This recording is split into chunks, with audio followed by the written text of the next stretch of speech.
Ahora dígame la diferencia entre un hombre y el otro para entonces ir al presidente Álvaro Uribe. La diferencia como hombre.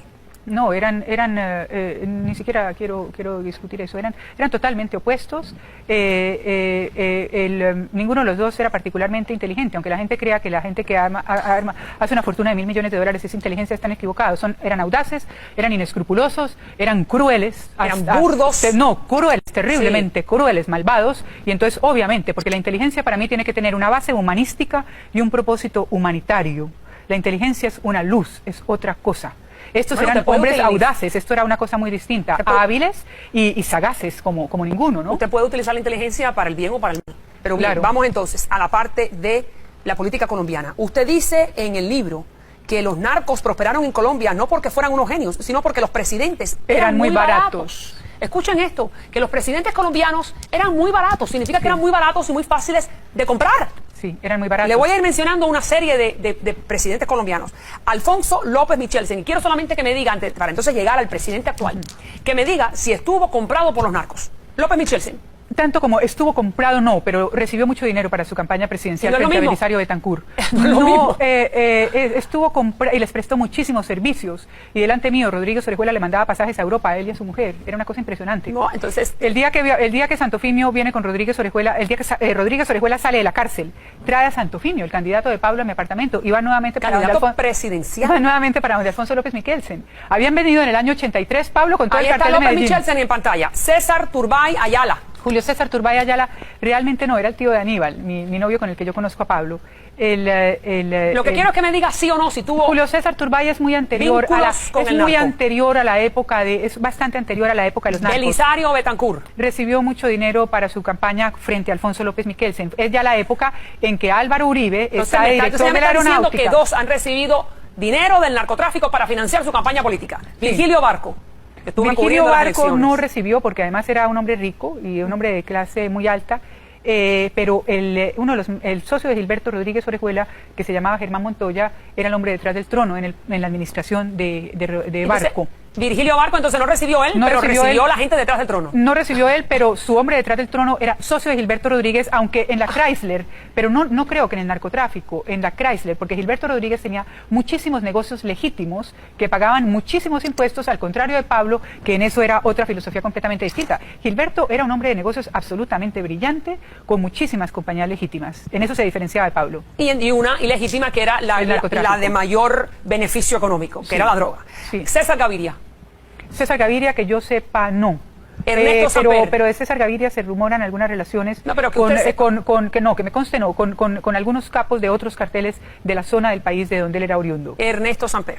Ernesto Samper definitivamente fue la persona que recibió los cheques para la campaña de Alfonso López Michelsen y además recibió algo así como $8 millones de los hermanos Rodríguez Orejuela para la campaña presidencial de él, en lo que se llamó el proceso 8000. De manera que ese sí resultó carísimo, ese sí le salió caro. Andrés Pastrana. No, Andrés no. Andrés no. Bueno, si fue secuestrado por... fue secuestrado por Pablo, sí. Andrés no. Ok, vamos con Uribe. Vamos con Álvaro Uribe Vélez. Álvaro Uribe, que es el presidente actual de Colombia, uno de los hombres más respetados por Washington, uno de los hombres más cercanos a la administración del presidente Bush, un hombre de derecha en un mar de diferentes gobernantes latinoamericanos que están de tendencia a izquierda. Fíjese, lo que voy a leer en particular, lo que dice su libro en la página 111, para ser más exacta. Vamos a buscarlo para no. En la introducción ya cuento de entrada lo que está pasando. Fíjense, lo que dice, y preste atención usted que me está mirando en su casa. Pablo me presenta al ex alcalde de Medellín y me simpatiza de inmediato porque pienso que es uno de los contados amigos de Pablo con cara de gente decente y que yo recuerde el único con gafas de estudioso. Fue director de la aeronáutica civil en 1980 al 82 y ahora a sus 31 años todo el mundo le pronostica una brillante carrera política. Se llama Álvaro Uribe Vélez y Pablo lo idolatra. Sí. Mi negocio y el de mis socios es el transporte, le dice a usted Pablo Escobar, a $5.000 por kilo asegurado. Y está construido sobre una sola base, la pista de aterrizaje y los aviones y los helicópteros. Ese muchacho, Álvaro Uribe, ese muchacho bendito, con ayuda del subdirector César Villegas, nos concedió docenas y docenas de licencias para las primeras y centenares para los segundos. Sin pistas ni aviones propios, todavía estaríamos trayendo la pasta de coca en llantas desde Bolivia y nadando hasta Miami para llevarle la mercancía a los gringos. Gracias a él, me refiero al presidente, gracias a él, es lo que yo estoy enterado de todo lo que pasa en la aeronáutica civil y en el aeropuerto de Medellín, ahí donde lo ves con sus gafas. Y esa cara de seminarista es un peleador bravísimo. Bueno, entre Estas cosas son aseveraciones sumamente graves, señora Vallejo, sobre el presidente de Colombia, el que está recibiendo cerca de 4.000 millones de dólares en un plan Colombia, que es de ayuda por parte de los Estados Unidos al narcotráfico colombiano. Cuénteme. Bueno, le cuento que me arrepiento de haber dicho gafitas de estudioso, me traicionó el subconsciente, porque como llevo 20 años viéndolo retratado con gafas, entonces me traicionó el subconsciente de haber dicho cara de estudioso, no gafitas de estudioso. Él salió a decir que yo estaba mintiendo porque había dicho gafitas de estudioso. Me arrepiento, señor presidente, de haber dicho que tenía gafitas de estudioso. Listo, no las tenía. Ya en la corrección del libro dice cara de estudioso o cara de seminarista. ¿Estaba en el narcotráfico el presidente? En el narcotráfico Uribe? no, yo no sé si en el narcotráfico estaba o no. Mire, yo había podido poner en el libro... Pero usted dice que le está dando la licencia para las pistas, para que aterricen los aviones, para que se llenen de la coca. Sí, eso es darle las licencias, no ser narcotraficante. Pero Virginia... Bueno, momento. Entonces, venga, le digo, María Elvira, espere, déjeme termino. El narcotráfico se dispara. Todos estos tipos eran delincuentes del bajo mundo durante los años 70. Y el narcotráfico se dispara y empiezan a entrarles esos raudales de dinero entre el 80 y el 82. Es cuando esas fortunas se vuelven de billions, según Forbes. Miles de millones de millones. Según Forbes y Fortune. Y eso coincidencialmente es la etapa en que Álvaro Uribe Vélez es director de la aeronáutica, y muchos de los archivos de la gestión de Álvaro Uribe durante esos 2 años se han desaparecido misteriosamente. Supongo que para eso sirve tener a Juan Manuel Santos de director del Tiempo, o yo no sé qué ha pasado. El periodista Daniel Coronel, que empezó a investigar todo eso, tuvo que salir corriendo de Colombia, y a un periodista del Nuevo Herald, a quien el presidente tuvo el nervio de decir que había escrito mi libro. Imagínense, como si esto lo hubiera podido escribir ese señor. Esto es escrito con la piel y el corazón de una mujer, ¿no? Y además ese señor escribe muy mal y no escribe con el estilo mío, que es, gracias a Dios, creo que impecable. Ese también tuvo que salir corriendo de Colombia cuando el presidente dijo que me había colaborado en mi libro, lo cual es falso. Yo había podido poner todas las investigaciones que ese tipo alguna vez hizo, o que Daniel Coronel hicieron, sobre el pasado del presidente, en unos helicópteros y en unas cosas de las que ahorita voy a hablar, y no las puse en mi libro. Yo me limité a poner en mi libro estrictamente lo que Pablo me dijo y lo que me consta.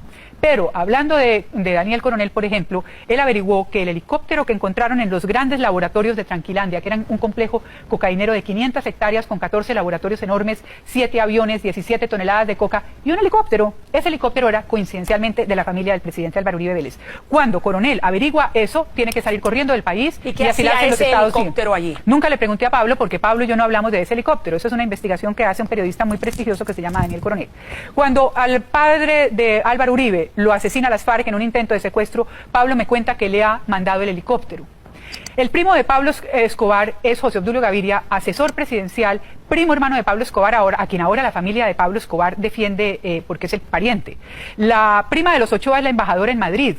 Tanto el primo de Pablo Escobar como la embajadora en Madrid, prima de los Ochoa, salen a despotricar contra mí y a defender el gobierno de Álvaro Uribe en las emisoras españolas. Eso es como si en este país el primo de Al Capone y la prima de John Gotti tuvieran que salir a defender el gobierno ante las emisoras inglesas. Ese día este país se acabaría. Eso es lo que está pasando en Colombia. Ese es el narcoestado soñado por Pablo Escobar. Yo hablo ahí de la banda de los primos. Claro, pero hay demasiadas coincidencias. Narcoestado, pero es un narcoestado que lo está apoyando el presidente Uribe. Sí, el presidente el gobierno de los Estados Unidos, porque además entre toda esa colección de joyas como Chávez y Dios mío, que hay en este momento en América Latina. El presidente Uribe, en particular, está apoyando ese narcoestado, es mi pregunta. Está apoyando el narcoestado, pues tiene a toda la banda de los primos metidos en el gobierno, y a todos defendiéndose los unos a los otros, y a todos diciendo que yo soy una mentirosa. Es muy sospechoso tener usted al primo de John Gotti y a la prima de Al Capone metidos en el gobierno. Eso no pasa sino en Colombia. Bueno, pero también en este país uno no es responsable por lo que hacen sus familiares. Primos, sí, tiene toda uno la solamente razón. es responsable por lo que hace uno. Además, mire, le manda el helicóptero y eso todo el mundo ya está comprobado. Otra cosa es que no pudo aterrizar por mal tiempo. No, Pablo no se pone tan esos detalles. Pablo simplemente me dice que le mandó el helicóptero. Está el helicóptero del Yarí. El presidente va a visitar a la esposa de Pablo Escobar y a decirle que se entregue. Son amigos. Mejor dicho, hay una relación muy vieja. Y además, todo parece indicar que Álvaro Uribe llegó a la aeronáutica como cuota de Santofimio. De manera que son demasiadas. El candidato de Pablo. El candidato de Pablo. Presidencial, candidato presidencial de Pablo. Ahora, fíjese lo que dice el presidente de Colombia acerca de sus aseveraciones. Ha negado las acusaciones y dice que la vio usted solamente una vez en un avión, que nunca fue amigo de Pablo Escobar y que su libro lo escribió un periodista que colabora con el periódico El Nuevo Herald, el periódico local de Miami, que se llama Gonzalo Guillén, para hacerle daño a él. ¿Qué le responde el presidente? Primero que todo hay que leer cómo escribe Gonzalo Guillén y usted se da cuenta que no tiene nada que ver con el estilo en que yo escribo. Bueno, en segundo lugar, Gonzalo Guillén es mi enemigo y mi detractor. De manera que no veo a ese sujeto y no tengo nada que ver con él. Y además habla pestes de mí y yo hablo también pestes de él. De manera que me inspira el más profundo rechazo. En tercer lugar, dice que no solamente no escribió mi libro, sino que no se lo piensa leer. A Dios gracias, porque no tiene el estilo literario, porque tiene un estilo literario que él nunca tendrá. Lo que dice el presidente.